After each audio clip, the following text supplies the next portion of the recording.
con la primera conferencia de hoy, que es una conferencia singular en nuestro ámbito académico, porque nosotros venimos de las humanidades y de la filología, pero en este curso a mí me interesaba mucho tener una perspectiva diferente a la que nosotros estamos habituados.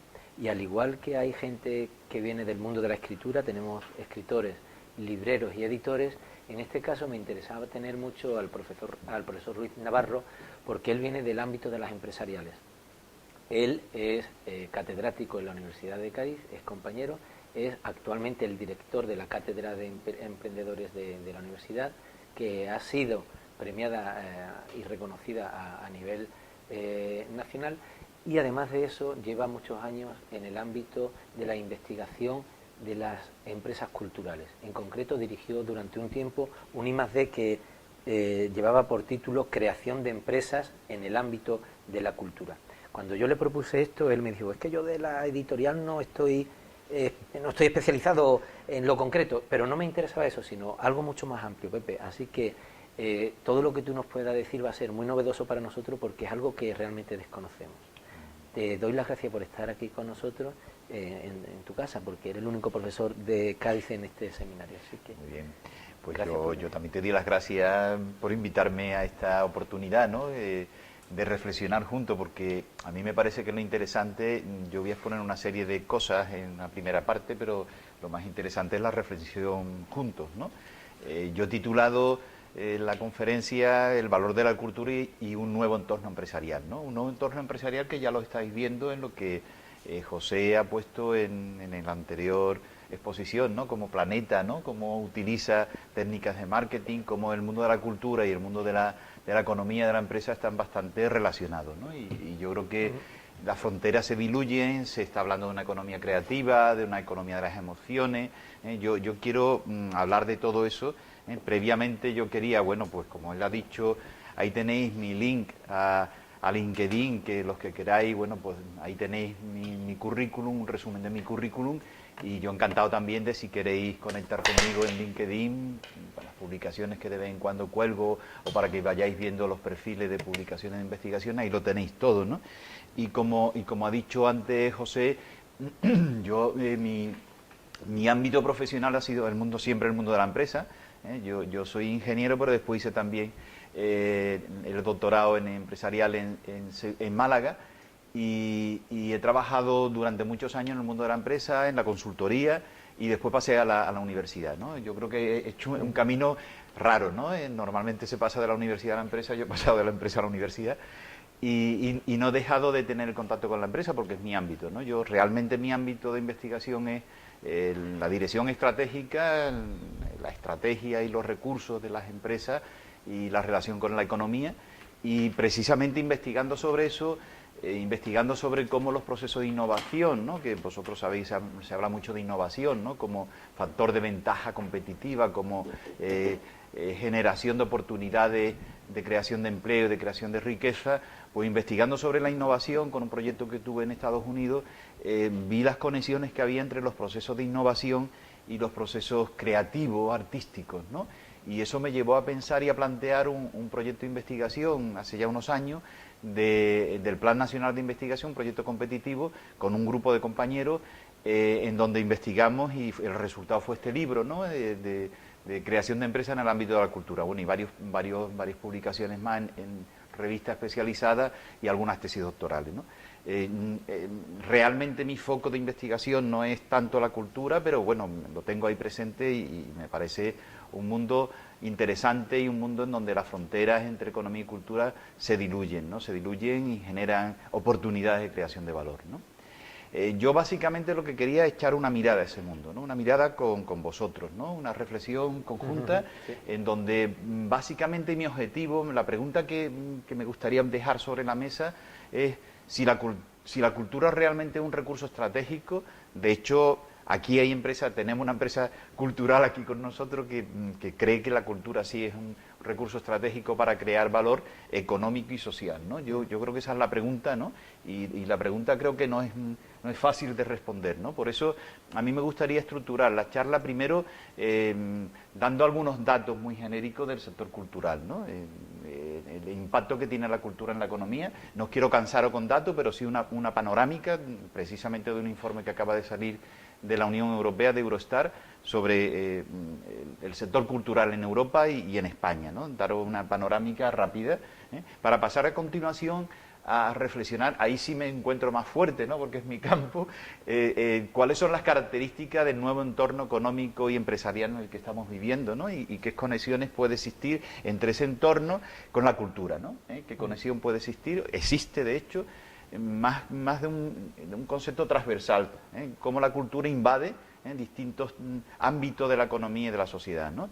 Y cómo, si realmente ese énfasis que se hace hoy en día en muchos sectores, en la prensa, en los medios de comunicación, el tema de la economía creativa, si realmente qué hay detrás de eso y si no hay también una visión a veces superficial y frívola, ¿no?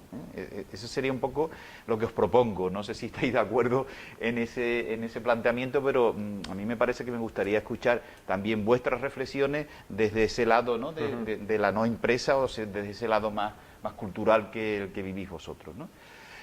Y para empezar, insisto, una visión rápida del sector cultural, algunos datos. Concretamente, fijaros, acaba de salir un informe de datos de Eurostar sobre la participación del sector cultural en el empleo, ¿no? Y ahí tenéis los países con más sombreados, más oscuros, son países en donde el empleo tiene un mayor porcentaje sobre el total de las actividades económicas, ¿no? Ahí veis que, por ejemplo, Luxemburgo lidera el ranking internacional con el 5,2% de la población del empleo que existe en ese país, relacionado con sectores culturales. Por ejemplo, Suecia el 4,1%, España el 2,5%, con menor intensidad, y el país que tiene menor intensidad es Rumanía con 1,1%. Pero eso, si los que les interese, si entráis, yo os voy a dejar las transparencias luego, los que os interese podéis entrar en informe y ver con mayor detalle algunos datos que a mí me parece interesante. Por ejemplo, en toda Europa hay aproximadamente unos 6.300.000 personas trabajando en el sector cultural, ¿no? Y viene también la definición del sector cultural, que precisamente quizá uno de los más potentes es la parte editorial, la parte audiovisual, cinematográfica, de televisión, están ahí metidos también. Pero lo que sí me parece muy interesante, fijaros, eso aproximadamente en Europa, la media europea es el 2,9, ligeramente por encima de la media española. La participación de las mujeres en el sector cultural es ligeramente superior a la participación de los hombres. En Europa estamos hablando de la media europea. Y aquí me parece también un dato interesante, ¿no? Personas que tienen estudios superiores en el sector cultural, en ese empleo, es en el sector cultural el 60% y en la media de todos los sectores el 33%. Luego, pero la sorpresa es que si vemos los datos de España, pues de las 429.000 personas que trabajan en el sector cultural, eso supone un 2,5% del total del empleo. Las mujeres tienen menos participación que los hombres, a la contra que lo que pasa en Europa, pero lo que sí es significativo es que la especialización en estudio universitario es mucho más potente en España que en la media de Europa, ¿no? El 75% de los empleados y empleadas del sector cultural en España tienen estudios superiores. Ese es un dato que yo creo que no es baladí, que yo creo que podríamos reflexionar sobre él, ¿no? Otro dato también interesante es el autoempleo.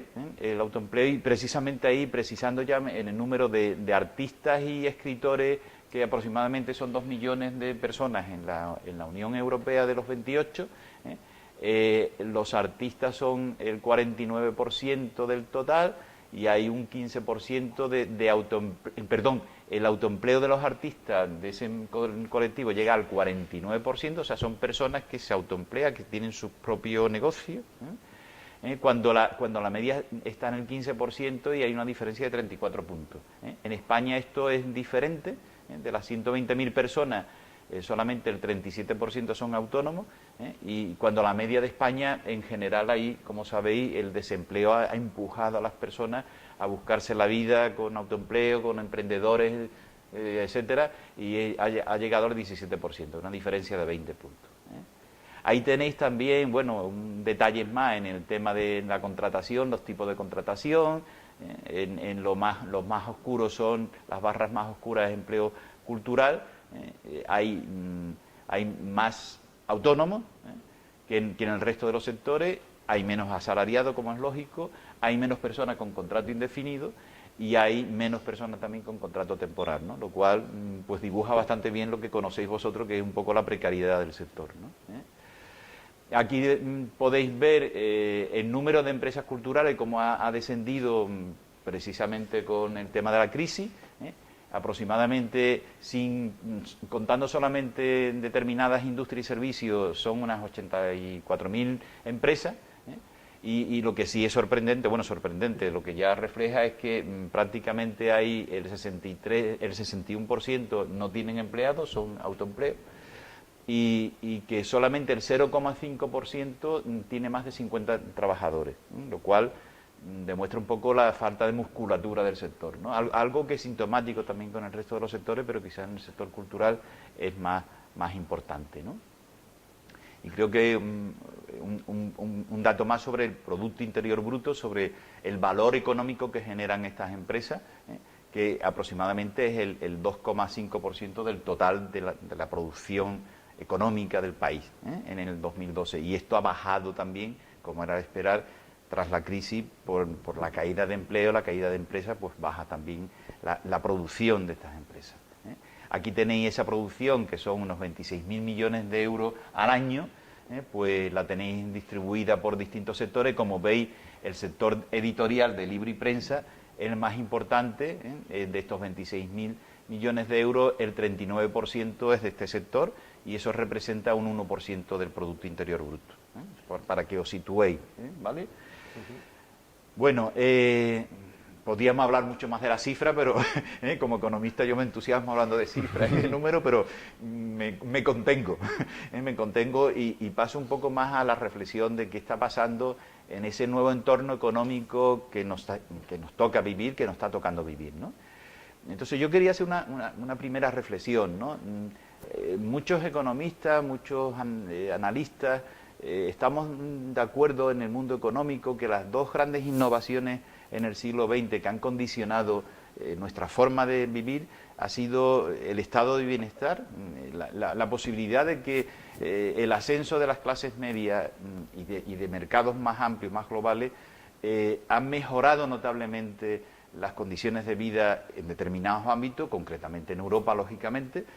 Y el otro gran invento, por así decirlo, que ha permitido precisamente el estado de bienestar, o que ha ido acompañando al estado de bienestar, es el ascenso de un concepto de empresa moderna, de empresa que ha permitido hacer las cosas con menos esfuerzo, crear más valor con menos recursos, es decir, aumentar la productividad, lo que los economistas decimos, la productividad es el factor fundamental de desarrollo de los países, de los territorios, de las organizaciones, de las empresas. En la historia económica, nosotros lo que observamos es que aquellos países, aquellos territorios que logran ir aumentando la productividad, crean más valor y le permiten precisamente desarrollarse mejor, y eso permitió en este caso, en el siglo XX, crear esos estados de bienestar que nos han permitido, o que le han permitido a determinados territorios vivir mejor, ¿no?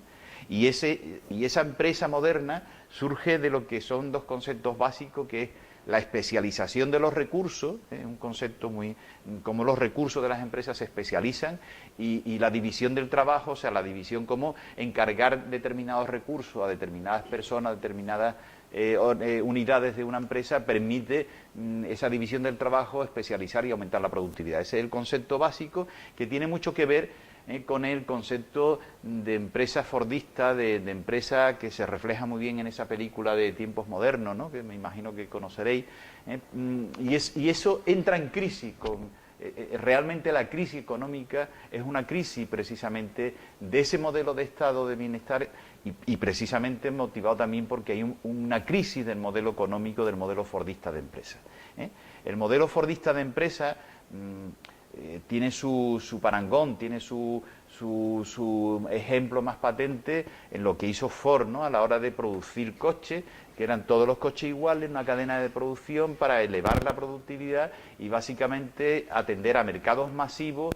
Todos los coches eran de color negro, todos los coches eran iguales, y eso hizo que se abaratase notablemente el precio, el coste de un coche, atender a mercados más masivos, que los trabajadores se pudieran comprar coches porque eran más baratos y iban ganando más dinero, y además también es el concepto de economías de escala, empresas cada vez más grandes, mercado cada vez más grande, una planificación más precisa y dirigir recursos muy tangibles, ¿no? Dirigir fábricas, dirigir personas. En síntesis es el modelo que ha imperado, que permitió a muchos países después copiar ese modelo a otros sectores y a otras industrias, avanzar en la economía y producir más con menos recursos y aumentar la productividad. Ese modelo fordista entra en crisis con el nuevo entorno económico y social que nos está tocando vivir. Y ese nuevo entorno está caracterizado, volveremos sobre ello, pero el nuevo entorno está caracterizado por cambios muy radicales, que todos conocemos desde que entramos en el siglo XXI, desde la caída de las Torres Gemelas. La incertidumbre aumenta, la turbulencia aumenta, la competencia de otros países, la competencia sobre todo del sudoeste asiático, entra en colisión con salarios más bajos, con otros modos de producir, con otras culturas social, entra en competencia con los mercados tradicionales, aparecen cambios tecnológicos radicales que han hecho cambiar la forma de producir las cosas. Las tecnologías nuevas irrumpen y cambian lo que es el concepto de economías de escala, cambian la forma de producir y sobre todo, bueno, pues todo eso origina una serie de presiones sociales y una caída del capitalismo tradicional, ¿no? Cuando Sarkozy anuncia, ¿no?, después de los años de la crisis, que hay que reinventar el capitalismo, bueno, pues yo creo que se está reinventando, ¿no? Se están cambiando las condiciones del mundo moderno, las condiciones de la empresa moderna. Esta pincelada yo creo que queda perfectamente recogida o perfectamente ilustrada en un reciente informe que se ha hecho en Estados Unidos sobre la robótica, ¿no? La robótica ha afectado ya y está afectando, y más que va a afectar, por ejemplo, a lo que ha sido la columna vertebral de las sociedades modernas, que son las clases medias. Las clases medias norteamericanas, básicamente una clase media industrial, que está precisamente puesta en solfa ahora por la robótica. La robótica, este Buster, este robot existe, tiene ciertas connotaciones humanoides, y este robot pues cuesta del orden de unos $30.000, y se prevé que siga bajando su precio, pero este robot aprende solo, tú le enseñas determinadas cosas en una cadena de producción o hacer determinadas acciones en la industria y va aprendiendo, y aprende y no se cansa nunca, no te hace huelga, no reivindica unos salarios más altos, y este tipo de robot pues está desplazando, ¿no?, una clase media tradicional, en este caso en Estados Unidos, pero esto se va a ir extendiendo a todo el mundo. Lo que es cierto que la tecnología está cambiando la forma de producir, y es un ejemplo pequeño, porque si nos vamos al tema de transacciones financieras, ya existen lo que son los bots, como sinónimo de robot, los bots que toman decisiones financieras súper complicadas, más rápido y con menos riesgo de equivocarse que los economistas, ¿no? O sea, que los bots existen también en los mercados financieros, y hay decisiones que se toman hoy en día con cálculos muy complejos que lo toman autómatas, que lo toman auténticos robots. O sea, la reflexión que yo quería trasladar con esto es ¿para qué quedamos los humanos?, ¿no? Pero ya llegaremos a ello, Pero esto está cambiando la forma de producir, ¿no? Está cambiando la forma de producir y estamos pasando a una economía en donde estábamos habituados a manejar los directivos de las empresas, estábamos muy habituados a manejar el riesgo, pero es que lo que ahora aparece, entendiendo por riesgo aquello que podemos medir, en donde existen datos históricos, hacer una previsión meteorológica, bueno, pues con datos estadísticos, con observación de cómo van las isóbaras y tal, podemos hacer una previsión, pero hay situaciones en donde no tenemos datos, ¿no? O sea, no tenemos datos de qué va a pasar con los robots. Nunca hemos tenido robots antes, ¿no? Por lo tanto, el grado de incertidumbre en la toma de decisiones es mucho más grande, ¿no? Y estamos pasando a una situación en donde la incertidumbre es creciente en los ámbitos económicos y sociales, ¿no? Claro, por eso hay un cierto discurso que yo comparto en parte, en donde es necesaria una mentalidad muy emprendedora, muy creativa, muy proactiva, en donde atendamos esa incertidumbre con un criterio de creación, ¿no? Porque no existe nada, no tenemos datos y tenemos que tomar decisiones. Es verdad que en esa que hay una necesidad de enseñar esos métodos de emprender, de enfrentarnos a la incertidumbre, para crear oportunidades, y porque la historia de la humanidad es esa, ¿no?, de cómo nos hemos ido enfrentando a la incertidumbre a lo largo de situaciones muy diversas, ¿no? Y eso tiene que ver con esa figura que os pongo ahí, ¿no?, de ese dibujo. Eso tiene mucho que ver, ese enfrentarnos a la incertidumbre, con la actitud de crear una historia, de crear algo nuevo, de que entre todos tenemos que dibujar una historia. Yo dirijo un curso que es el Master Up, un curso de creación de empresa, un máster oficial de creación de empresa, que os invito a que lo conozcáis porque es un máster muy, muy creativo, y ese máster, uno de los ejercicios que le ponemos a los alumnos es resolver un laberinto. O sea, le damos un papel con un laberinto en donde tienen que dibujar la salida del laberinto, y después le damos un lienzo en blanco, le ponemos unas pizarras en blanco y le damos rotuladores, y tienen que dibujar entre todos una historia. Entonces son dos formas de pensar: la tradicional, la racional, de buscar la salida del laberinto, que ha sido hasta ahora lo habitual.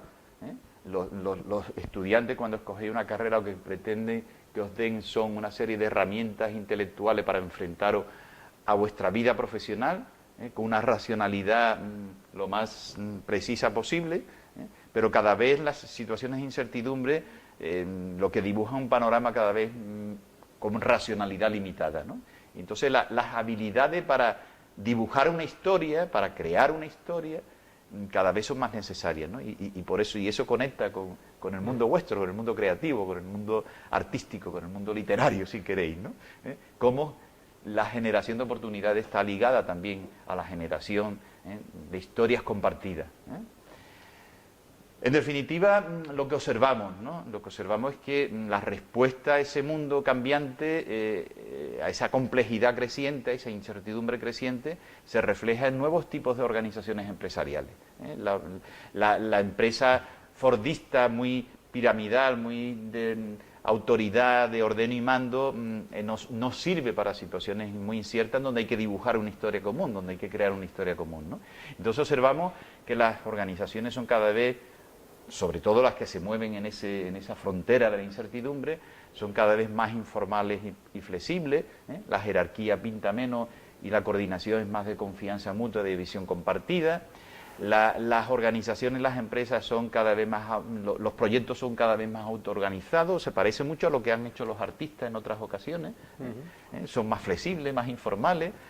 Fijaros que hay similitudes con el mundo del arte, cada vez el tema emocional cobra más protagonismo. O sea, los directivos cada vez más tienen que crear una identidad emocional, que la gente se sientan identificados, que los empleados se sientan identificados con el proyecto, que cada vez la información está más automatizada, la información no la controlamos, pero sí la tenemos que interpretar, con lo cual hay una labor intelectual nueva, una labor creativa nueva, y en definitiva, en donde las relaciones personales, no me refiero solamente a la relación a través de lo que son las redes sociales en Internet, sino las relaciones face to face, cara a tu cara, de generación de confianza, reforzada por la emotividad, son fundamentales a la hora de crear valor, ¿no? Eso es lo que estamos viendo, que aquellas organizaciones, que aquellas empresas, que aquellas universidades, hospitales, clubes de fútbol, equipos de fútbol, empresas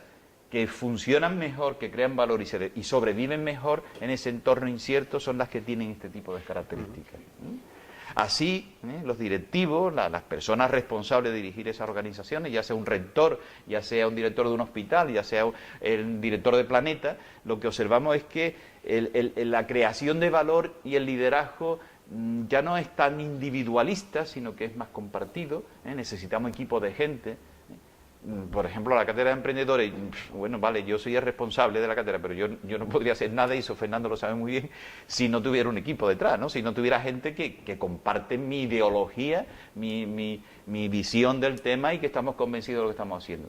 Por lo tanto, el liderazgo es compartido, el valor es compartido, el factor empático es fundamental, como además de lo que te estoy diciendo, yo transmito que creo en lo que te estoy diciendo, como esa generación de sintonía con los otros es fundamental, como un concepto que viene del mundo financiero, que es la gestión de opciones, y que en el mundo financiero está muy puesto de moda, se convierte en algo fácil de entender. O sea, un directivo lo que tiene que hacer es intentar que en ese mundo incierto, esa organización, si quiere sobrevivir, se le abran distintos caminos, tengan posibilidades de escoger distintos caminos si uno de ellos falla.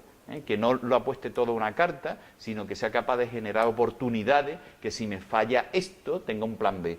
Y esa estrategia basada en opciones está muy de moda hoy en día, y os estoy explicando lo que está en vanguardia de lo que es la consultoría estratégica en temas de dirección de empresas, ¿no? Por lo tanto, fijaros, los directivos, cada vez su función es menos. Antes era tomar decisiones, claro, toman decisiones, sin duda, ¿no? Pero cada vez menos tomar decisiones y cada vez más crear identidad y aspiraciones compartidas. ¿De qué manera en la universidad? Aquellas universidades que van bien son las que los profesores, los estudiantes, los técnicos que trabajan allí, compartimos una forma de entender la universidad, de entender la vida, de entender la creación de valor, de entender el conocimiento, de entender la cultura, ¿no? Y esa labor sí que es de los líderes, ¿no? Esa es una labor de liderazgo de los responsables de las organizaciones, ¿no? Este estilo, fijaros, tiene mucho que ver con el arte. Esto es difícil de... Claro, igual que el arte, practicándolo se aprende, ¿no? Pero fijaros que... Y todo esto es lo que intentamos también en nuestro máster, que es un máster muy atípico. Nosotros lo que hacemos es trabajar con los alumnos, ¿no? A la hora de crear... fijaros, el nombre del máster, el nombre del Máster App, si entráis en posgrado, el nombre del máster es Máster en Creación de Empresas, ¿cierto? Nuevos negocios y proyectos innovadores, el nombre del máster, porque hombre, hasta ahora no hemos tenido la suerte, pero aprovecho el ámbito, ¿no? El método que nosotros enseñamos en el máster, está enfocado a este tipo de cosas, que le sirve tanto a un director de empresa o le sirve al señor que quiere montar una obra de teatro, o escribir un libro, o enfrentarse a ese mundo creativo artístico. Nosotros lo que enseñamos es un método en donde ese nuevo estilo directivo te puede servir a tu vida personal, sea artista, sea empresario o sea... Profesor, ¿no? Profesor, profesor. Entonces, ese es un poco la filosofía, ¿no? Yo os animo a que conozcáis el tema, porque el futuro va por ahí, y yo pienso que ese futuro tenemos que aprovechar las herramientas. Este máster es muy novedoso, hemos copiado y adaptado esto de un máster similar de Estados Unidos, no hay nada igual en España. Para entrar en el máster lo que te pedimos es una idea, o una idea por lo más rara que sea. O sea, oye, que yo quiero escribir un libro, perfecto, vente. Y te enseñamos un método que te pueda ayudar a que tú trabajes en esa aspiración tuya de ser escritor, ¿no? Lo que observamos en definitiva, fijaros, y esto está sacado de nuestro máster, lo que observamos es que las empresas modernas que tienen éxito, los empresarios, los líderes que tienen éxito a la hora de liderar un proyecto artístico, empresarial o profesional, cumplen 4 requisitos básicos. El primer requisito que observamos, esto está sacado de estudios de caso. El primer requisito que observamos es que es necesario, es imprescindible que la persona base su proyecto, que esté interesado en su proyecto, que tenga pasión, ¿no? Que crea en lo que está haciendo. Y es una actitud muy personal. Por eso te decimos, si quieres entrar en el máster, te decimos, oye, ¿qué quieres hacer, ¿no? Y tiene que haber una actitud personal, ¿no? Entonces observamos que las personas que llevan a cabo sus proyectos con éxito, lo primero que están haciendo algo que les gusta, algo que les apasiona, algo que tienen interés. Pero inmediatamente ese interés tienen la habilidad de compartirlo con otros, tienen la habilidad de despertar su interés en otros. ¿De qué manera mi pasión por escribir, mi pasión por cultivar champiñones, se lo transmito a los demás? Y hay clientes que están dispuestos a comprarme los champiñones o a comprarme el libro. ¿De qué manera despierto el interés por el libro? Lo que hace Planeta, ¿no? Lo que acabáis de ver, ¿no? ¿De qué manera comparto no solamente en interés de mis clientes, sino también de mis colaboradores, de mis empleados, de la universidad que me pueda ayudar, del grupo de investigación, del ayuntamiento, de qué manera despierto interés en los demás por mi proyecto. La tercera condición es más técnica, de qué manera, una vez que yo estoy haciendo algo que me gusta y tengo un cierto clima de interés en ese entorno cercano, de qué manera pues me reúno, lo hago bien, tengo los recursos técnicos necesarios. Si quiero escribir el libro, pues el cómo se escribe un libro entraría aquí, si quiero dirigir una empresa de cultivo de champiñones, cómo se cultiva el champiñón, de qué manera, quiénes son los mejores técnicos en el cultivo de champiñón, etcétera, etcétera, ¿no? Y aquí entraría una parte técnica, cómo hago un plan de marketing, cómo hago un plan financiero, con dónde busco los recursos. Hay una parte ya de capacitación técnica muy importante, ¿no? Y por último, la cuarta condición que observamos es que a pesar de todo eso, la gente fracasa, la gente se equivocan, O sea, a pesar de eso, nos vamos a equivocar porque nos enfrentamos a un mundo muy complejo, muy incierto. Entonces, observamos que un factor fundamental es la tenacidad, es la constancia, es aprender de los errores, aprender de los fracasos, porque vamos a fracasar como humanos, que somos, y solamente el que no fracasa es el que no lo intenta. Entonces, la cuarta condición que observamos de esas personas, de esos proyectos que tienen éxito, de esas empresas que avanzan, son personas, son equipos que son tenaces, que aprenden de los errores y que están constantemente insistiendo alrededor de su sueño, de sus retos, ¿no? Pepe, te hago un inciso. Sí. Ahora que está diciendo lo de la tenacidad y está hablando de literatura, el epitafio que tiene Cela en su tumba, y que fue la frase que lo guió toda su vida, es: el que resiste gana. Y lo puso en su tumba un escritor. Pues magnífico, y me alegro que haga la postilla, porque yo creo que recoge perfectamente, ¿no? O sea, yo creo que el tema, y yo creo que tenemos que ser honestos, ¿no? Y yo creo que reflexionar, fijaros, esto lo podemos llevar o bien a nuestra vida personal, o lo podemos llevar a una organización a la que queramos, a la empresa que queramos, nuestra universidad, o a una ciudad como Cádiz, ¿no? Está pasando esto en Cádiz, ¿no? ¿Por qué nos pasa lo que nos pasa? ¿Qué nos pasa en Andalucía o en Europa, ¿no? Esta reflexión a mí me parece muy, muy interesante y muy importante, ¿no? Entonces yo creo que yo estoy convencido de esto, porque lo veo, lo he estudiado, mi vida está alrededor del mundo de la empresa y de la economía. Observo que estas variables condicionan el éxito, si queréis, ¿no? La palabra éxito no me gusta demasiado, pero el logro de los sueños, ¿no? El logro de nuestros retos personales. Bueno, dicho eso, yo me hago la siguiente pregunta, ¿no? O sea, el panorama me podía extender mucho más, y si queréis después me preguntáis lo que queráis, pero dicho esto, a mí me parece que hay una reflexión importante. O sea, cuando hablamos de cultura, no hablo solamente de lo que hemos visto antes del sector cultural, sino que intento ver cómo la cultura, cómo los hábitos culturales, cómo la experiencia cultural puede influir en ese mundo nuevo que nos está tocando vivir, en ese nuevo modelo de empresa o de organización que nos toca vivir. Entonces la pregunta que yo os trasladaría es si realmente la cultura, si realmente los hábitos artísticos, los hábitos creativos nos pueden servir como recurso estratégico para enfrentarnos a esa incertidumbre que he planteado antes, ¿no? Esa sería la pregunta, ¿no? Hombre, algunas respuestas yo por lo menos tengo, pero vamos, algunas propuestas de reflexión, ¿no? Hay una frase de Antonio Damasio, que es un catedrático de neurología de una universidad norteamericana, que dice eso, ¿no? Todo empieza con una emoción, y yo estoy convencido. Todo en la vida, fijaros, y el gráfico que os he puesto antes, estoy convencido de ello, y lo vemos, ¿no?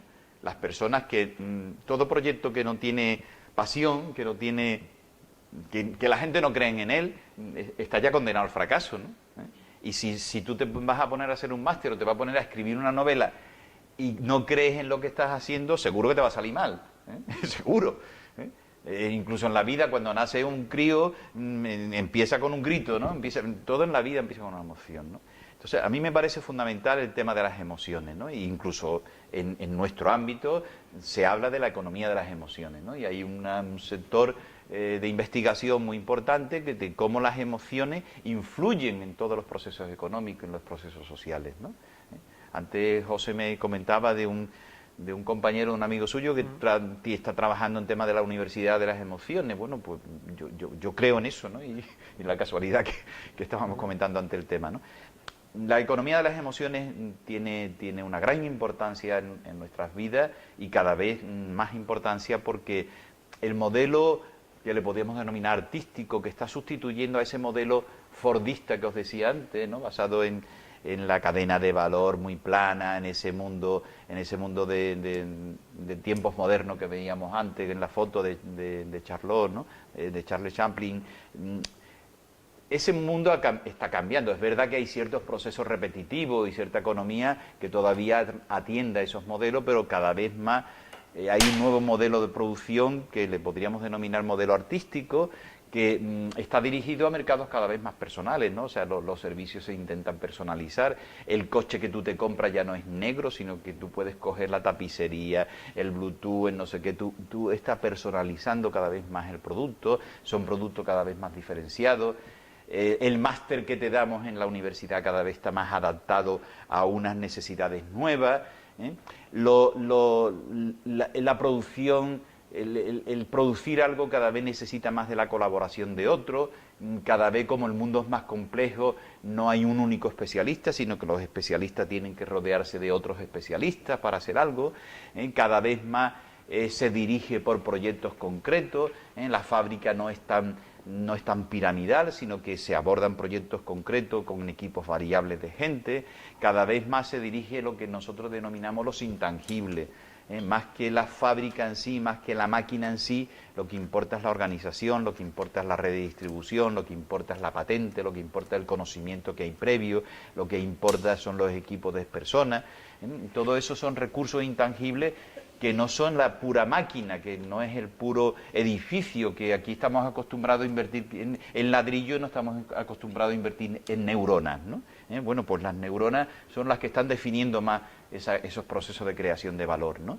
Y en definitiva, cómo creamos identidad, ¿no? Cómo nos sentimos a gusto en las organizaciones que trabajamos y trabajamos en ellas de una forma más solidaria, más unido para crear algo juntos, ¿no? Y en definitiva, fijaros cómo ahí la creatividad, la capacidad de responder a lo incierto con descubrimiento y creación de oportunidades es fundamental, ¿no? Entonces este modelo está conviviendo con cierto modelo tradicional y hay economías más avanzadas en donde este modelo tiene más peso. Se haga un coche o se escribe un libro o se haga una película, ¿no? Y por eso te digo, por eso mi énfasis de no poner barreras y hablar de sectores culturales, sino de la influencia de la cultura en los procesos productivos y sociales, ¿no? Eso conecta, fijaros, con algo que a mí me apasiona y que bueno, apasiona a más gente, que es el desarrollo humano y las capacidades humanas, ¿no? Porque cada vez más eso está conectado, esa economía, esos modelos de producir y de hacer, están conectados con una línea de pensamiento que es un pensamiento empresarial alternativo al tradicional, en donde el reto se pone en que tenemos que liderar y crear valor compartido, que ante esas incertidumbres, ante la complejidad del entorno, ante la complejidad de dirigir una universidad o de dirigir un máster o dirigir un equipo de fútbol, necesito de especialistas, necesito de más gente que me acompañe en la aventura, ¿no? Y por lo tanto necesitamos de una sociedad que no sea desigual, ¿no? Sino una sociedad más integrada, ¿no? Una sociedad en donde las diferencias se diluyan y respondan a esa pasión de cada uno y no a condicionantes económicos y sociales previos, ¿no? Ahí se está investigando mucho, y aquellos que estén interesados, bueno, le invito, nuestro máster también bebe de esta fuente, de estas ideas, de esta ideología, si queréis, de este convencimiento, y una de las personas que están trabajando en este tema es Martha Nussbaum, que es una filósofa de Harvard, premio Príncipe de Asturias hace unos años, pero están trabajando también gente, o han trabajado gente antes, como Amartya Sen, premio Nobel de Economía en el año 76, por su lucha contra la pobreza, ¿no? Como Amartya Sen ha creado un cuerpo conceptual en donde precisamente parte de la idea de que si compartimos y desarrollamos la democracia realmente sólida, con raíces sólidas, observas Amartya Sen que hay menos pobreza en aquellos países donde se han desarrollado redes sociales más justas, y más redistributivo, y Catena a modelos más democráticos. O Prajalá con temas más dirigidos a la empresa y cómo precisamente descubre oportunidades en países pobres y cómo determinados modelos empresariales pueden facilitar desarrollo de países pobres. Por ejemplo, en la India, con modelos de móviles que facilitan, modelos de teléfonos celulares muy baratos, que facilitan la mejor producción de las cosechas gracias a las redes de acompañamiento mutuo, ¿no?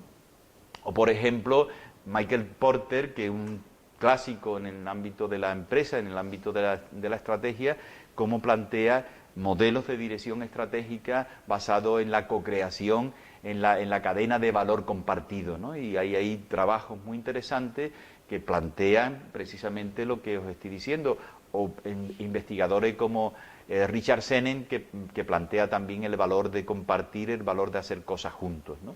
Hay una literatura extensa que responde a otra economía, a otro modelo económico más alejado del modelo neoclásico tradicional, y que da lugar también a trabajos muy interesantes y que conectan directamente ya con el mundo del arte, como el modelo de soft innovation, que plantea que la innovación se tiene que nutrir del mundo del arte y de la creación, ¿no? Y entramos un poquito en eso, ¿no? Entramos en esa conexión, ¿no? O sea, yo pienso que puede haber una conexión, ¿no? Y hay un reto, ¿no?, de cómo conectamos lo más íntimamente humano, que es nuestra capacidad de crear, y eso es arte. ¿Cómo conectamos eso con algo que nos parece muy alejado, que es el mundo de la empresa y el mundo de la economía, ¿no? Y es verdad que puede haber a veces una visión frívola, ¿no? Es verdad que hay una visión a veces excesivamente superficial, en donde se hace excesivo énfasis en la creatividad y en el emprendimiento, ¿no? Y eso está raro que lo diga el responsable de la cátedra de emprendedores de la Universidad de Cádiz, pero a mí me parece que hay un discurso en el tema de emprendedores, un discurso peligroso, ¿eh?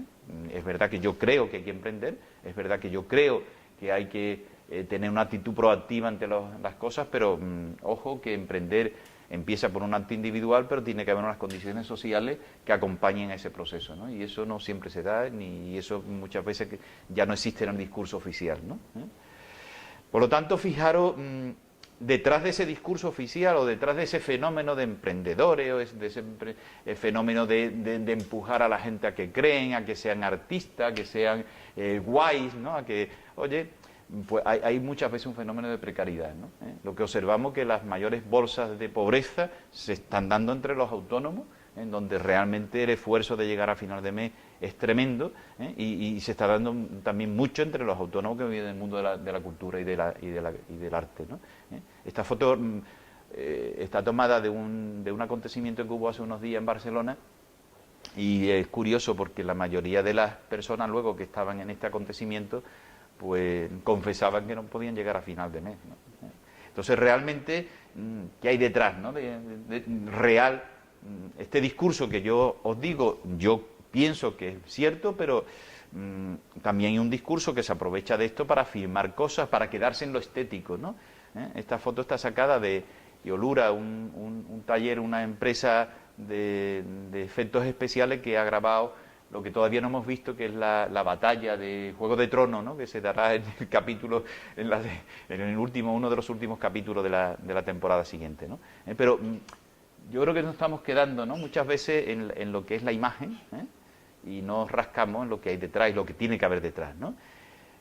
A mí me ha sorprendido, ¿no?, muchísimo un trabajo de la Fundación Botín, en donde alude este trabajo que tenéis ahí en pantalla, que la falta de creatividad afirma que es el principal problema social, porque es lo que conduce a que no estemos adaptados a los cambios, ¿no? Hombre, me parece muy fuerte, ¿no? Me parece muy fuerte porque el verdadero problema social son los recortes que se están dando precisamente en educación. El verdadero problema social es un 45% de paro juvenil, o el fracaso escolar, como ahora veréis, ¿no? Si queréis, tenéis este vídeo colgado en esa dirección, ¿no? Y a mí me parece una muestra, ¿no?, de quedarse en la superficie del problema, ¿no?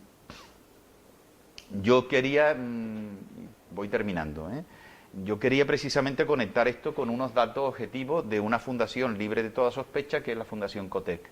La Fundación Cotec se formó en su día por el banco, por el BBVA, el anterior rey impulsó mucho la Fundación Cotec, y la Fundación Cotec tiene entre sus objetivos, bueno, tienen patronos muy... Ahora mismo la presidenta de la Fundación Cotec es Cristina Garmendia, la que fue ministra de Industria en el último gobierno de Zapatero, una empresaria, una universitaria, una persona que ha emprendido desde el mundo del conocimiento, una biotecnóloga de éxito y una persona con las ideas bastante claras y que no se le puede acusar ni de un bando neoliberal ni de un bando excesivamente ajeno al mundo de la empresa, ¿no?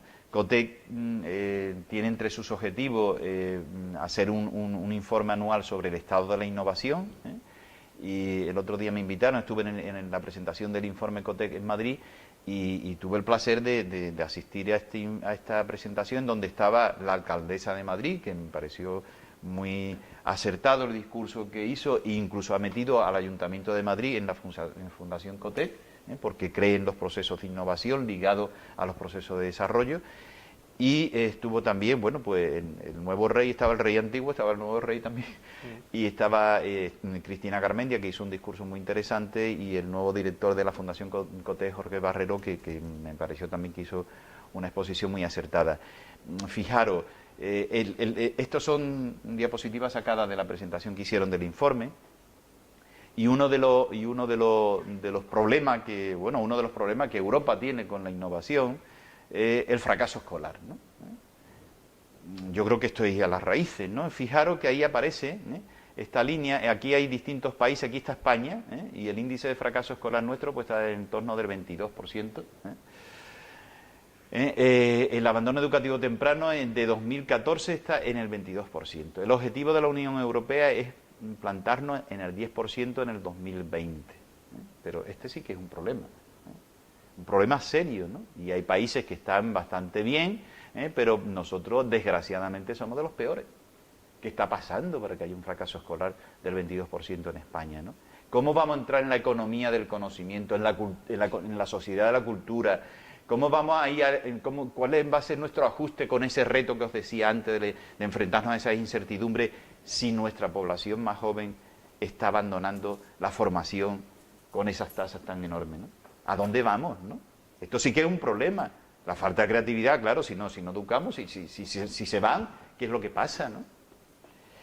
Pero es que fijaros, claro, lo que pasa también es que la crisis, los recortes, este gobierno que ahora nuevamente tenemos, pues fijaros lo que ha hecho, ¿no? Recortar en lo que es esencial para alimentar esos procesos de innovación, que es recortar en gastos de investigación y desarrollo, y eso lo sabemos. Se han cerrado centros, se han expulsado gente de las universidades o de centros de investigación, y fijaros cómo ha ido cambiando, cómo nuestro porcentaje en el PIB ha ido bajando año tras año, ¿no? Y estamos en situaciones de crecimiento negativo brutales, ¿no? Eso nos lleva a que nuestro esfuerzo de investigación y desarrollo en España, en comparación con la media de los 28 países europeos, pues cada vez esa separación sea mayor. Fijaros cómo, a pesar de la crisis, la media europea sigue subiendo lentamente, y está alrededor del 2%, el 1,9 y pico, y nosotros, sin embargo, a partir del 2008, con estos nuevos cerebros que tenemos gobernando España, pues estamos descendiendo en nuestro porcentaje de PIB de investigación sobre PIB, ¿no? Este es el futuro. Si queremos realmente hacer frente a esos retos, el camino que hemos cogido no es el bueno, ¿no? Entonces, ¿qué es lo que yo me planteo? Y una pregunta que yo de verdad no tengo la respuesta, pero ¿estamos yendo a una economía de casino, de oportunismo, en vez de oportunidades, o una economía, una cultura de conocimiento, ¿no? Yo realmente estamos alimentando una sociedad corrupta en donde los casos, no solamente en España más quizás, ¿no? Pero ¿qué está pasando? ¿Qué está pasando en nuestra sociedad? Que no despertamos, y estamos alimentando unos procesos que me parece que van por mal camino, frente a lo que deberíamos alimentar, ¿no? Que también hay ejemplos potables y buenos y cercanos, ¿no? Ahí os he puesto 47 Degree, una empresa de Cádiz, nacida de la Universidad de Cádiz, de chavales que han estudiado aquí, que tienen su sede en San Fernando, que se dedican a una cosa muy parecida a lo que es crear, que crean programas informáticos para determinados usuarios, y tienen sede en San Fernando, en Seattle en Estados Unidos, y acaban de abrir sede en Londres, ¿no? Eso es lo que hay que ayudar a este tipo de gente, ¿no? Y eso es cultura, economía, y esta gente están comprometidos. En un curso que he dirigido yo de co-creación, que en los cursos de verano, han estado ahí con nosotros, cada vez que los llamamos, son profesores del Master Up, participan con nosotros en el Master Up. O Bionaturis, de un biotecnólogo nuestro, de un antiguo investigador de química, de química orgánica de nuestra universidad, de Víctor Infante. Bionaturi es una empresa que está cotizando en el mercado alternativo bursátil. Está en Jerez, ha nacido de la Universidad de Cádiz, está en el Parque Tecnológico de Jerez y están haciendo algo asombroso, que yo no lo entiendo muy bien, pero lo que están haciendo son fármacos para el mundo animal, criado en larvas de insectos, ¿no? Entre otras cosas, ¿no? Y bueno, y eso la verdad que requiere muchos conocimientos técnicos, pero que requiere organizaciones muy planas, colaboración de mucha gente, preparación, conocimiento, investigación, o por ejemplo el caso de Airbus. Y yo pongo la foto esa de Lelutier, ¿por qué? Por una cosa que precisamente ayer, en la clausura de antes de ayer, en la clausura del curso de verano de co-creación de empresas, otro de nuestros empresarios con cierto recorrido, que es José Vera Saluce, que tiene catas con arte, pues puso un ejemplo que a mí me pareció muy notable, ¿no? Dice, fijaros, Lelutier nació en Argentina de un grupo de gente que eran amantes de la música, pero que tuvieron la oportunidad de aprender música y de educarse en el mundo cultural, ¿no? Y de asistir a la universidad y desarrollar y de conocer no solamente la música popular argentina, sino de conocer lo que era una ópera o una música clásica que alimentó sus procesos creativos. Dice, fijaros qué pasaría en Cádiz si todos estos chavales que están por ahí marginados, que hacen canciones de carnaval y que tienen una inquietud artística, ¿qué pasaría si tuvieran acceso realmente a una educación de calidad, a una educación artística y cultural de peso? ¿Qué pasaría, no? ¿Estamos apostando por esa cultura y por esa sociedad del conocimiento, o estamos apostando por el oportunismo de la cultura de casino, ¿no? Y termino. Hay una idea que a mí me parece muy interesante, que está recogida en un libro, en un libro de Arzuaga y Martínez, sobre las excavaciones de Atapuerca. En el libro, que es un libro divulgativo sobre lo que aparece lo que han descubierto en las excavaciones de Atapuerca, tienen un epílogo que a mí me parece genial. Bueno, genial porque conecta con lo que yo estoy diciendo aquí, con lo que yo estoy viendo, ¿no? Y con lo que hemos estudiado en el mundo de la empresa, en el mundo de la economía, ¿no? El epílogo que tiene el libro trata sobre cómo desaparecen los neandertales y nosotros, los cromañones, lo desplazamos de ese nicho ecológico, ¿no? Tarda tiempo, pero a la larga nosotros, los cromañones, desplazamos a los neandertales, que eran individuos mucho más fuertes que nosotros. Un macho neandertal pesaba del orden de 120, 130 kilos, mucho más robusto, con una capacidad craneana mayor, parece ser. Y nosotros los cromañones, pues curiosamente, los vamos arrinconando y nosotros desplazamos a los neandertales. Una de las tesis que mantiene el libro y que mantiene algunos paleontólogos es que nuestra especie tenía una cualidad diferenciadora que hizo posible ese proceso, ¿no? Y era nuestra capacidad de fonación, ¿no? Parece ser que la glotis nuestra de los cromañones nos permitía fonar, hablar, con mayor riqueza de contenido, ¿no? Y eso, a su vez, permitía organizarse mejor a los cromañones. Y eso permitía que, frente a los neandertales que cazaban solo en grupos muy reducidos, los cromañones fuimos desarrollando una habilidad que era organizarnos socialmente mejor. Y esa organización social mejor, gracias a nuestra capacidad de comunicarnos, nos permitió ser más productivos. Fijaros lo que os decía al principio, creo que la historia de la economía, la historia de todas las sociedades, una de las variables fundamentales ha sido la capacidad de producir mejor, de ser más productivo, de hacer más con menos, de lograr más valor con menos esfuerzo.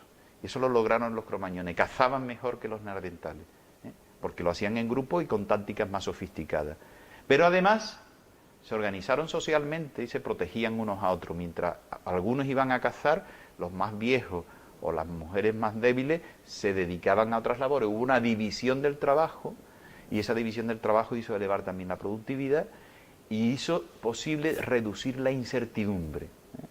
Entonces hay muchos trabajos, hay un trabajo de otro premio Nobel que plantea que las dos grandes variables que nos han hecho progresar durante la historia, aquellas dos variables que han hecho progresar a los territorios, a las sociedades, a las organizaciones, se podrían resumir una en que aquellas sociedades, aquellos territorios que son más productivos, que se organizan mejor y logran más productividad y logran reducir la incertidumbre de sus miembros, de sus habitantes, logran progresar más, ¿no? Mi pregunta es si en ese nuevo entorno, mi duda, mi reflexión es si avanzamos por buen camino, si estamos logrando, como los cromañones en su momento, como cromañones que somos, si estamos logrando mayores cotas de productividad y menores cuotas de incertidumbre, precisamente porque estamos logrando organizarnos mejor, ser socialmente más inclusivos, ser socialmente más capaces de trabajar mejor juntos, ¿no? Frente a un cambio que aparece ahí, esa figura de metrópoli, ¿no?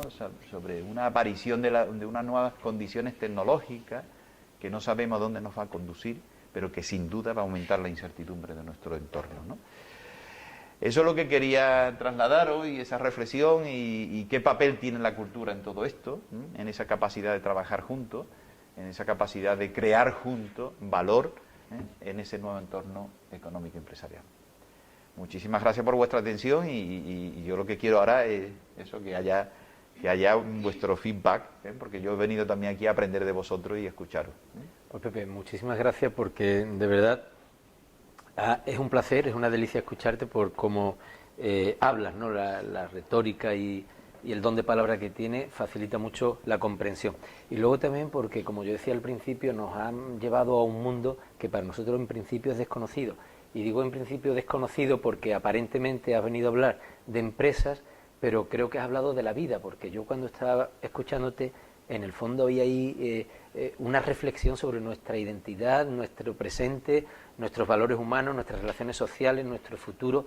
Así que creo que nos has trasladado una cosmovisión más que una reflexión sobre la empresa, ¿no? Muchas gracias por tus palabras, José. Así lo he visto, ¿no? Y bueno, en cualquier caso, como él bien ha dicho, como ha dicho Pepe, el profesor Ruiz, está a nuestra disposición. ¿Quién quiere hacerle alguna consideración? Adelante. Ella es una chica que procede de Ucrania. Ah, magnífico. Sí, voy a decirlo ahora porque tengo una pregunta que está conectada con esto. En España, ¿la gente está lista a consumir el producto cultural? Digo, pagar por esto. Porque, por ejemplo, en Ucrania tenemos el problema, tenemos muchas iniciativas y cuando les hacen gratuito, la gente viene, le gusta mucho, pero en cuanto pones, por ejemplo, un poquito para pagar, ya está, la gente ya no viene, no tienen, no sé, no tienen conciencia que tienen que pagar por el producto cultural, piensan que necesitan tenerlo gratuito. Antes de que te conteste, me gustaría ahora que intervenga esta chica que es alemana. Sí, Daria, porque ella dijo ayer que en Alemania ocurre al revés, que ir a escuchar un recital de poesía hay que pagarlo, ¿no? Por ejemplo, en Alemania sí estáis acostumbrado a pagar ciertos actos culturales, ¿no? Sí, en Alemania es como normal porque hay que pagar al artista para que pueda sobrevivir. Quizá tenemos más conciencia de ello porque tenemos mucha gente que funciona así, es que tenemos un sector de cultura bastante grande y claro que necesita sobrevivir, si no por la competición, que la gente no puede pagar su alquiler, no puede ser. Bueno, quería que escuchara las dos visiones del hecho, ¿no? En Ucrania que no se pague, en Alemania sí. A mí me parece muy interesante, precisamente, bueno, gracias por haber hecho esta distinción, porque efectivamente lo que observamos nosotros también es que a medida que cambia el entorno cultural y social de un territorio, cambia también la percepción de la cultura, ¿no? Precisamente en el informe que he puesto de Eurostat, ¿no? En donde aparecía Luxemburgo como el país con mayor tasa de empleo cultural, frente a Rumanía, con un país más baja tasa cultural, yo creo que hay una correlación en los comportamientos, ¿no? Y a medida que hay más presencia de cultura, se asume con más naturalidad que esa cultura hay que pagarla, que esa cultura tiene un coste, tiene un precio, ¿no?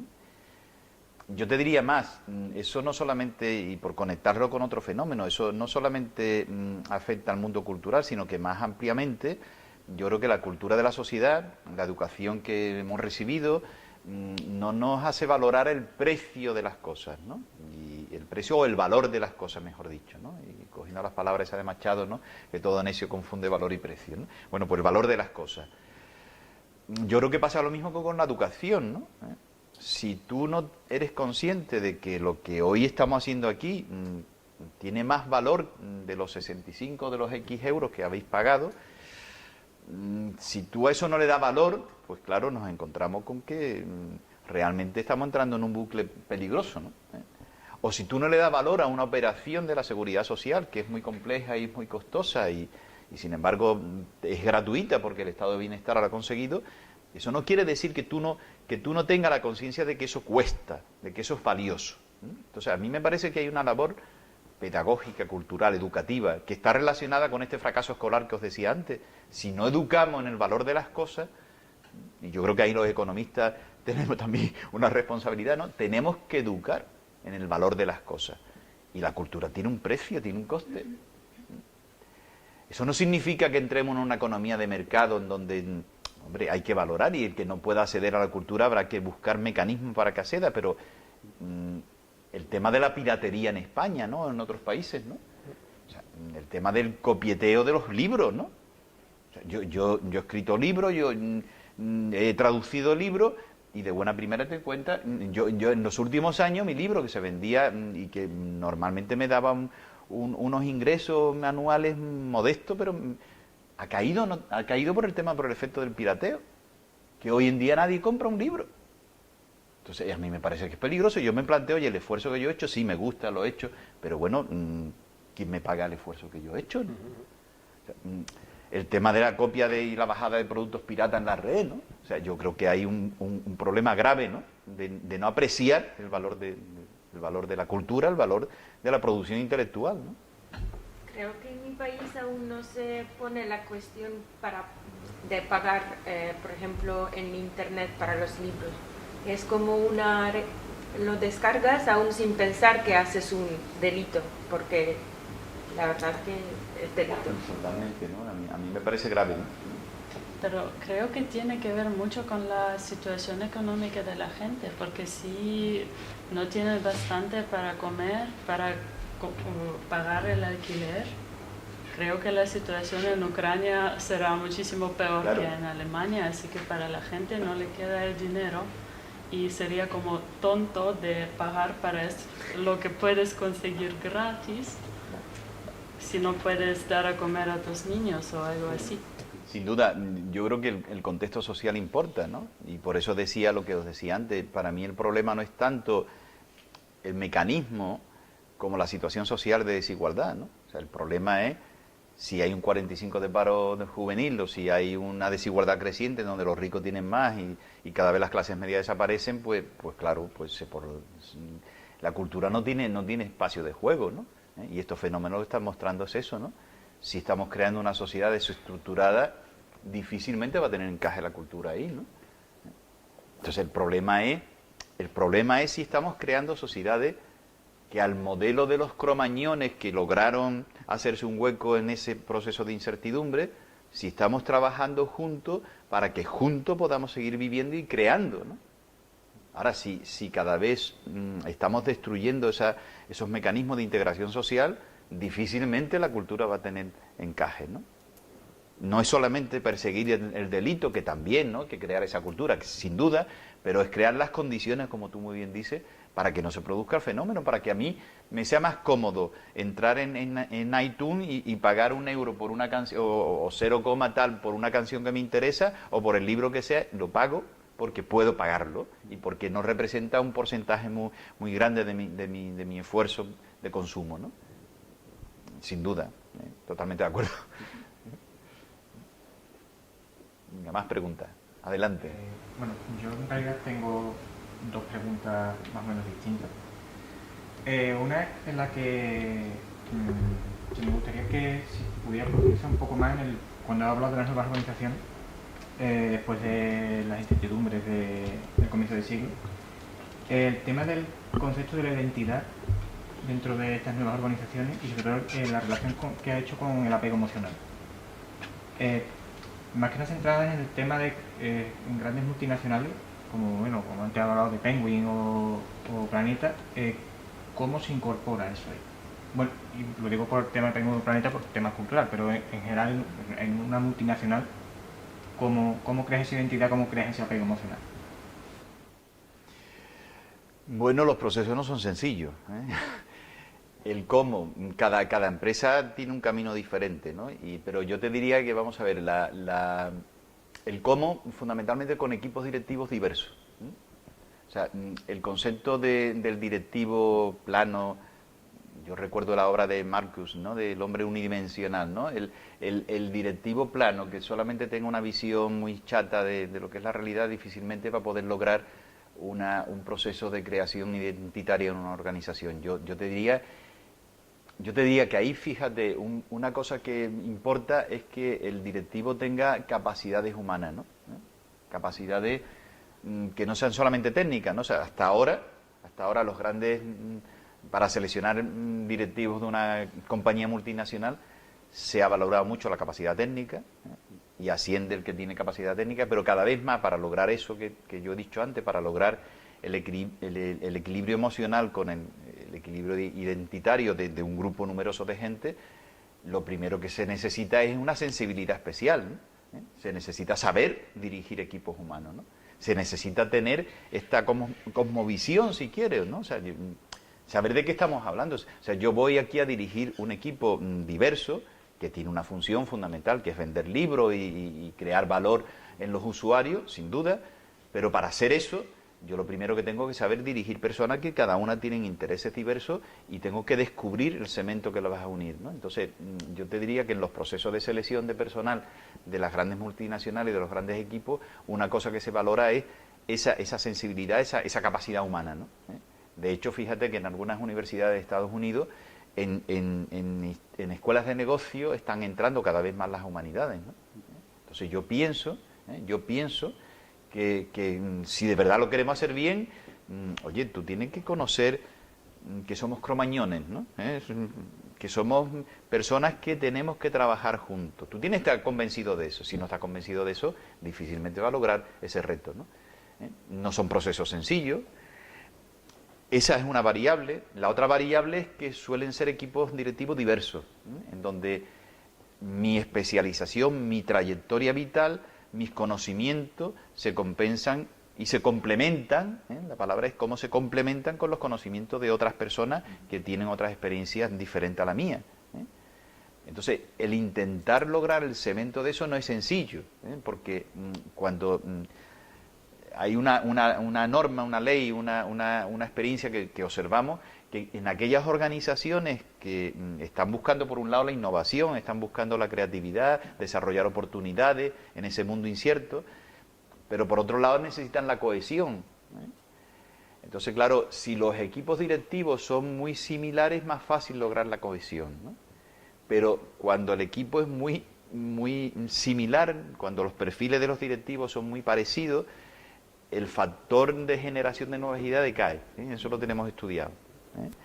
Entonces, ¿cómo buscar el equilibrio? No es fácil, ¿eh? ¿Cómo hacer frente a la paradoja de que tú, por un lado, tú tienes que buscar la eficacia, la eficiencia, tú tienes que saber explotar lo que tienes, y para eso es recomendable equipo homogéneo, personas parecidas, pero tú tienes que a la vez en esa multinacional, en esa empresa, tú tienes que descubrir nuevos horizontes, tú tienes que innovar, tú tienes que crear, tú tienes que responder a la búsqueda de nuevas oportunidades, y para eso necesitas equipos diversos, ¿eh? Tú necesitas explorar, ¿eh? Las dos palabras clave es que necesitas explotar y explorar.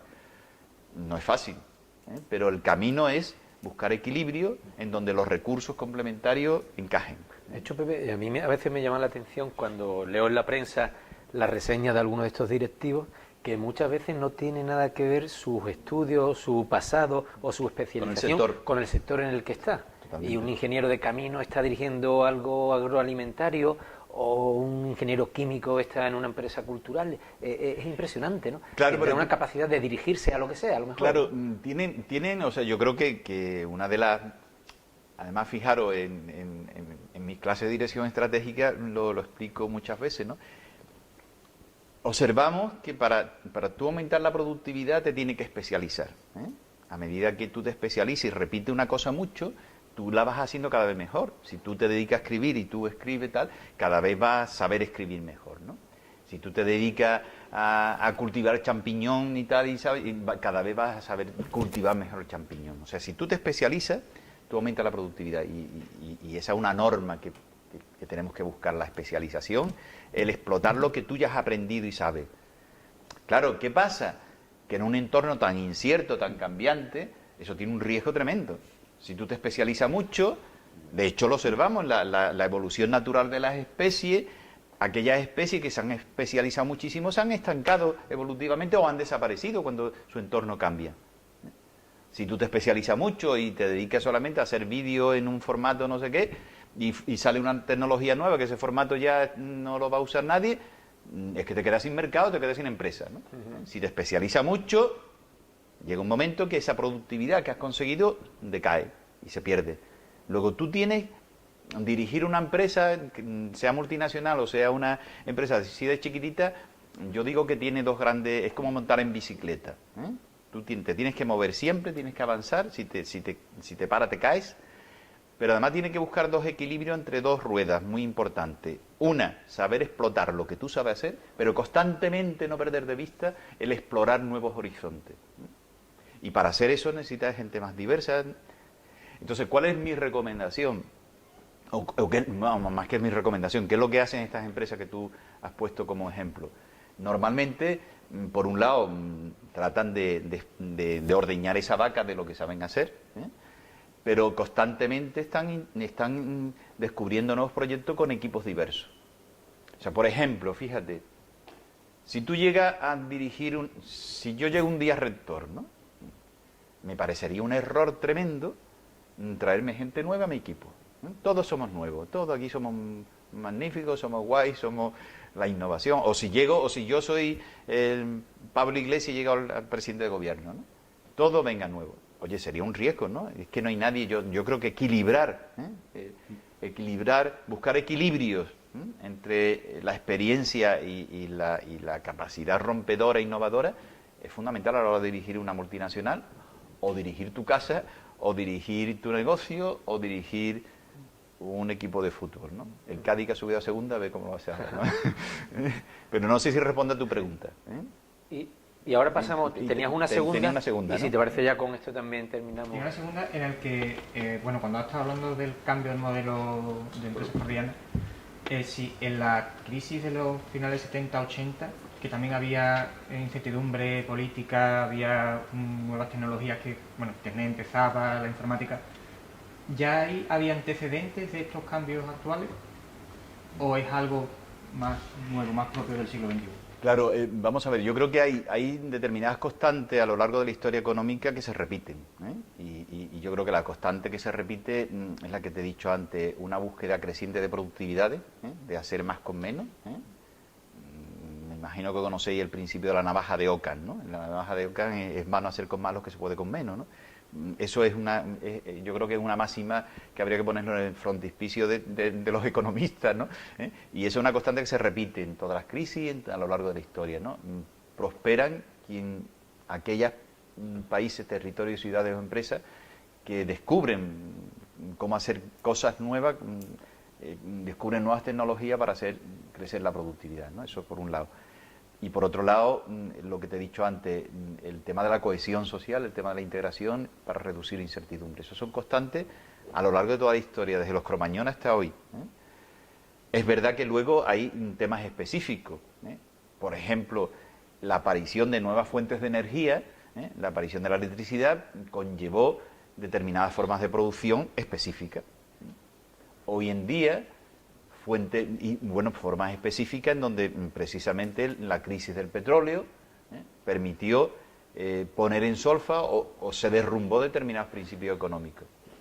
No, yo trabajo en astillero y he vivido la crisis y he trabajado en el Ministerio de Industria con el tema de la reconversión industrial en España. Cuando Carlos Orchaga fue ministro, nombra Felipe González ministro de Industria, lo primero que se hace, Olof Palme, que era muy amigo de Felipe González en aquel tiempo, lo primero que hace España es mandar investigar cómo se había hecho la reconversión industrial en Suecia, qué podíamos aprender, ¿no? de la reconversión industrial en Suecia, ¿no? Yo tuve la suerte de ir en una misión, estuve un tiempo allí en Suecia estudiando qué habían hecho los suecos con los astilleros, y trajimos una serie de lecciones de decir, oye, pues ahí se crearon unos fondos especiales para los trabajadores, aquí se crearon los fondos de promoción de empleo, se crearon unas zonas de urgente reindustrialización, que yo tuve la responsabilidad de dirigir una aquí en la Bahía de Cádiz. Aprendimos de otros, ¿no? Entonces yo pienso que hay otra constante muy importante, que es lo que te he dicho, que en el esquema este que te he puesto antes, que es la tenacidad y aprender de los errores. Hombre, aprendimos de algunos errores y aprendimos de la experiencia sueca. Es verdad que el contexto nuestro era diferente, y yo lo que te diría que los contextos sociales, otra cosa que hemos aprendido es que los contextos sociales condicionan, ¿no? Por eso yo pienso que el tema de la cultura, el tema del arte, el tema de la simbología, o sea, yo creo que en las industrias culturales hay un tema que no me ha dado tiempo a sacar, pero es que vosotros los artistas y vosotros las personas que estáis en el mundo del arte sois buenos gestores de lo simbólico. Y si tú quieres crear entidad en una organización, tú tienes que manejar lo simbólico. Entonces yo creo que lo que hoy en día a mí me parece fascinante es que un director de una multinacional o un director de una empresa debe aprender de cómo un artista crea y cuál es un proceso creativo de un artista y cómo dirige la complejidad del proceso creativo.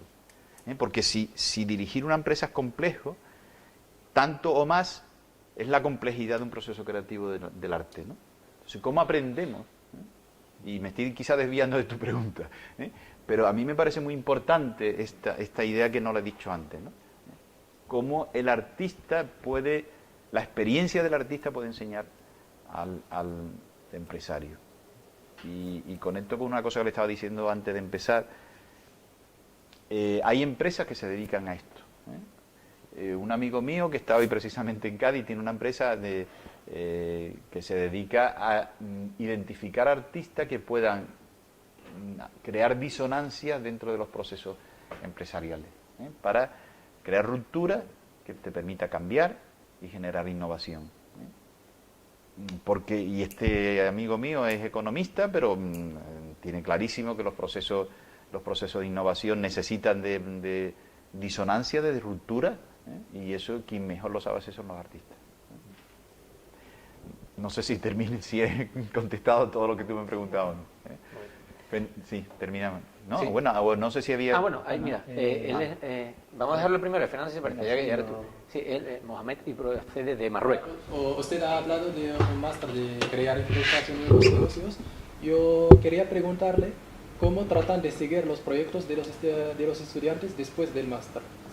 Sí, pues mira, precisamente nosotros desde la Cátedra de Emprendedores, nosotros vamos ya por la tercera edición de este máster, ¿no?, de creación de empresas. De creación de empresas, nuevos negocios y proyectos innovadores. Y nosotros tenemos la costumbre de no desconectar de nuestros alumnos. De hecho, tenemos constituido a través de Facebook, a través de Internet, a través de nuestra propia red, un contacto continuo con ellos. Y además, todos los años tenemos una reunión de los antiguos alumnos con los nuevos, porque uno de los objetivos del máster es precisamente porque creemos en este modelo que yo os he explicado. Uno de los objetivos es crear red, es crear capital social, y que se conozcan entre ellos, porque de hecho algunos están colaborando ya entre ellos. Y además te añado una cosa más. Estamos trabajando en un proyecto con Marruecos, un proyecto de la Unión Europea con 10 universidades públicas marroquíes, en donde también está el Ministerio de Educación de Marruecos, en donde estamos intentando llevar esta cultura de emprender desde esta perspectiva que te he explicado a Marruecos, ¿no? Y precisamente el lunes 18 tenemos una visita aquí de uno de los rectores de de la Universidad de, creo que es la Universidad de Rabat, Internacional de Rabat, que viene por aquí este tema, así que yo encantado de si necesita alguna información más te la doy, ¿no? Pero hacemos un seguimiento de los proyectos, no solamente con esto, sino también desde la Cátedra de Emprendedores tenemos un observatorio que mantenemos contacto con nuestros egresados en general de la universidad y con los del máster. Y Fernando, ¿querías también preguntar?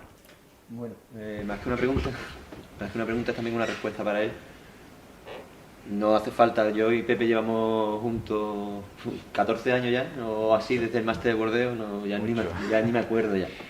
Pero si recuerdas el libro de Richard Friedman, el de Arte y Gestión, una poética para el gerente del tercer milenio, ¿no? Una cosa así. Hay una parte del libro que habla de cómo las organizaciones crean identidad. Y es que la organización, primero empezando por la dirección, pero después entre todos, crean la historia de su organización. Es decir, el que crea la empresa, el que crea la organización, el que crea el negocio, tiene una visión y esa visión la comparte con el equipo de trabajo. Primero, que es el equipo de confianza, el núcleo central, que crea el desarrollo de la empresa, pero después ese grupo aporta su visión de la empresa, su historia de la empresa a la historia colectiva y va creciendo la historia va creciendo. Y las nuevas incorporaciones aprenden la historia colectiva y aportan su experiencia a esa historia colectiva y va creciendo la historia colectiva. Entonces se gestiona todo de una manera como un contador de cuentos. Se llama el gerente como el storyteller, como el contador de historias. Y es una cosa que Pepe hace siempre, porque si os habéis dado cuenta he estado hablando, y nosotros en el máster y el equipo de trabajo y no sé qué, porque incorpora en su discurso, en su forma de enseñar y en la forma de transmitir este concepto del narrador, del director como narrador de historias. Entonces, cuando tú estás en una industria cultural, en una industria que trabaja con intangibles normalmente, que tú no vendes bolígrafos, que el bolígrafo lo hace otro, que tú solamente vendes ideas o creas conceptos, la función del narrador de historias es fundamental, porque si tú no sabes transmitir, si no sabes comunicar, si no utilizas el principio lingüístico del mínimo esfuerzo para dar la máxima información, no generas el valor añadido, no generas la capacidad de crear valor, de agregar, de aglutinar. Y el concepto de... No me quiero enrollar porque se me va el discurso por otro lado y quiero centrarme. El concepto básico es, que dijo él al principio, es la tenacidad. La tenacidad es ser cabezota. O sea, esto tiene que ser porque yo creo que funciona y va a funcionar. Y es como se funciona, enlazándolo con el mundo editorial, es como funcionan los sellos editoriales. Los sellos editoriales funcionan por una visión. El compañero de ayer que tenía la editorial de poesía tiene la visión de editar poesía y se emperra en editar poesía. No varía, él está en la poesía. Y le irá mejor o le irá peor, pero está en la poesía. Es el foco. Después hacen cosas adicionales en el entorno, pero tienes que tener un foco. Y tienes que creer, por ejemplo, sin acritud. Pepe tiene un concurso que es Atrévete en la universidad, o tenía Atrévete, se han hecho... El concurso es de la universidad. Ya, pero bueno, tú eres el promotor. Que lo que hace es generar oportunidades para que salgan spin-off de la universidad. Nosotros nos presentamos a ese concurso como 5 veces. No quedamos nunca entre los 10 primeros. Nunca. Sin embargo, llevamos 11 años trabajando, porque hay un equipo de trabajo que tiene tenacidad y visión y que quiere hacer las cosas con un determinado estilo. Entonces, eso es fundamental para poder sobrevivir. Y en cuanto a lo de la cultura, aquí no se paga cultura porque nosotros tenemos un problema fundamental en la empresa cultural en España. Y es que no se vende al público. No se vende al público. ¿Tú eres un gran promotor que tienes a Bisbal en cartera o no vendes al público? Tú le vendes a la institución pública. A la institución pública. Tu cliente es el Estado, la universidad, institución pública. Entonces tienes que focalizar tu negocio, una parte muy importante de tus esfuerzos, en convencer al político de que lo que le estás vendiendo es bueno, no solamente socialmente, que es un beneficio social que se genera, sino que es bueno para él también. Porque con ese beneficio que está generando la sociedad va a estar contenta con el político y el político va a volver a hacer su cargo político. Entonces, ese sistema español de trabajo, que es muy de historia de Roma de Kovalyov, la gens extensa y los patricios romanos que tenían a su clientela y esa clientela mantenía al patricio y el patricio mantenía a la clientela. Somos romanos, somos literalmente romanos. Lo que pasa es que antes el imperio mandaba legionarios y nosotros tenemos funcionarios, que son los que mantienen el estado del bienestar con sus nóminas, sus contribuciones sociales. Pero básicamente es lo mismo, y me voy a volver al tema de la literatura porque me estoy yendo al tema de la economía. El concepto es crear historias, que las organizaciones se identifiquen. Cuando tú entras en Google y ves en Google es lo de anda rápido y rompe cosas. Cuando tú entras en Google y lees anda rápido y rompes cosas, esa es su filosofía. ¿Qué tenemos que hacer? Tenemos que hacer muchas cosas muy rápido para nunca quedarnos atrás, para nunca parar. Y así van incorporando nuevas gentes al equipo de trabajo y van creando la historia cada vez más grande de Google, que ahora van a hacer una aplicación móvil para evitar los atascos en las grandes ciudades, con geoposicionamiento, una cosa exagerada. Y es ir aplicando los conocimientos de la gente que entra nueva a la historia, que es lo importante, a la historia común de la organización. Gracias, Fernando. Muchas gracias, Fernando. Sí, vamos, yo creo que ha puesto el dedo en la llaga. Fijaros, y eso conecta con el gráfico que puse yo antes de las 4 condiciones básicas. Para contar una buena historia, tú tienes que estar convencido de la historia, punto primero, o sea, es fundamental, que tu interés personal esté alineado con lo que tú haces o con tu proyecto, con dirigir esa empresa o con crear esa empresa o con escribir ese libro, que sea capaz que tu historia, que tu pasión despierte la pasión y el interés de otro. No vale contar cualquier historia, sino una historia que esté alineada con intereses de los demás, que tenga luego capacidad técnica para que esa historia sea posible, no montar una quimera, que esa historia, que ese discurso sea capaz técnicamente y que ese discurso sea tenaz, como ha dicho Fernando, ¿no? Que tú persistas, ¿no? A pesar de las dificultades. Yo me pregunto muchas veces si las historias que contamos son creíbles, ¿no? O sea, lo primero, de verdad, yo cuando la primera vez que di clase, hace ya muchos años, yo venía del mundo de la empresa, yo contaba mi historia, yo contaba lo que a mí me había pasado, lo que yo veía en el mundo real. Y a mí, la verdad que yo tenía grandes satisfacciones luego cuando se me acercaban los alumnos y me decían, es que usted cuenta cosas que vemos que usted la ha vivido. Pues sí. Por eso yo os diría que la mejor recomendación que yo os daría es que vivierais, ¿no? Tener vida, ¿no? Vivir, hacer lo que os guste, ¿no? Y yo a mis hijos yo tenía una consultora, yo tenía una empresa, yo he sido empresario, yo tenía mi propia empresa. Y bueno, trabajaba muchísimo, me fue muy bien, gané bastante dinero en el tema de consultoría, pero mis hijos no se querían dedicar a lo que yo hacía, y yo me hice con el paquete mayoritario de la consultoría, varios socios, pero al final yo me quedé con la empresa. Yo trabajaba muchísimo, a mí me gustaba el mundo de la universidad, yo ya había empezado a dar algunas clases como asociado, mis hijos no querían hacer lo que es, y bueno, ¿yo qué hago aquí, no? Yo me dedico a la universidad, que es lo que me gusta, ¿no? Y mis hijos, por supuesto, yo no los obligué, que hagan lo que ellos quieran, lo que a ellos les guste, ¿no? Por eso la primera recomendación que, tanto a mis hijos como a vosotros, a cualquiera, hacer lo que os guste, disfrutar y pasarlo bien, ¿no? Porque esta vida es muy corta, pasarlo bien, ¿no? Y sobre todo, no perder nunca el humor, ¿no? Yo creo que también eso es un tema importantísimo, ¿no? Reírnos, empezar a no tomarnos excesivamente en serio, poner en solfa las cosas que hacemos y tomar distancia, ¿no? Pues bueno, Pepe, yo creo que con esta filosofía de nuevo, ¿no? Este pensamiento para seguir viviendo, nos quedamos, ¿vale? Muchas gracias por habernos... Y por invitarme, y a vosotros por estar conmigo y pasar un buen rato. Muchísimas gracias.